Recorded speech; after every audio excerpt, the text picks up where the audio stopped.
আসসালামু আলাইকুম। মাননীয় স্পিকার, আপনাকে অনেক অনেক ধন্যবাদ। আমি আশা করছি যে আপনি সুস্থ হয়ে ফিরেছেন, এই জন্য আল্লাহর শুকরিয়া আদায় করছি। আপনি পুরোপুরি সুস্থ থাকুন, এই দোয়া করছি। তা আমার প্রশ্ন হলো মাননীয় অর্থমন্ত্রীর কাছে, যে তিনি যথার্থই বলেছেন যে বিদেশি বিনিয়োগকারীদের বিনিয়োগ ফিরিয়ে আনার প্রচেষ্টা চালানো হবে। মাননীয় স্পিকার, আমি ব্যাংক রেগুলেশন অ্যাক্টের যে সংশোধনী প্রস্তাব 2026 পেশ করা হয়েছে, সেখানে আমি বলেছিলাম যে এইটা যদি অ্যাডপ্ট করা হয় তাহলে আমানতদারি ক্ষতিগ্রস্ত হবে, আমানত এবং ব্যাংকের ক্ষতি হবে। আমরা দেখতে পাচ্ছি যে সেটা অ্যাডপ্ট করা হয়েছে।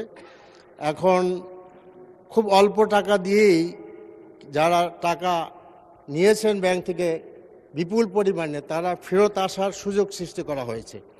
এবং আসলে ইসলামী ব্যাংকে সম্ভবত 80% বিদেশি বিনিয়োগ ছিল এবং তারা সকলেই ফেরত গেছে। দুইটার সাথে কীভাবে মাননীয় অর্থমন্ত্রী অ্যাডজাস্ট করবেন আমি জানি না। এখন তো দেখছি যে ব্যাংকের সামনে মিছিল হচ্ছে এস আলমকে ফিরিয়ে আনতে। আমি শেষ করে ফেলছি।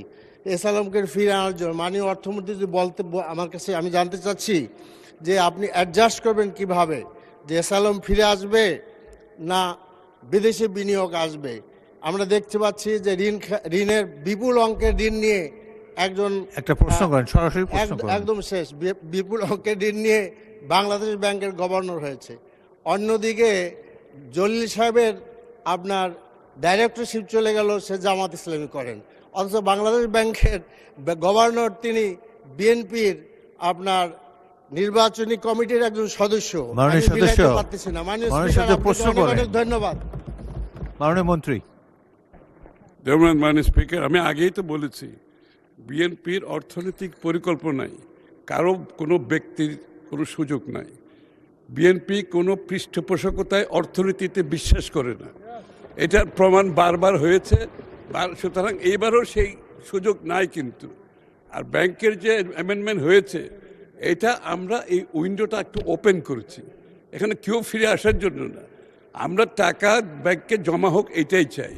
সুতরাং এটা একটা new opportunity, new window. Existing share হোল্ডারও নিতে পারেন, যে কোনো বিনিয়োগকারীও নিতে পারেন। This window is open for everybody. Thank you.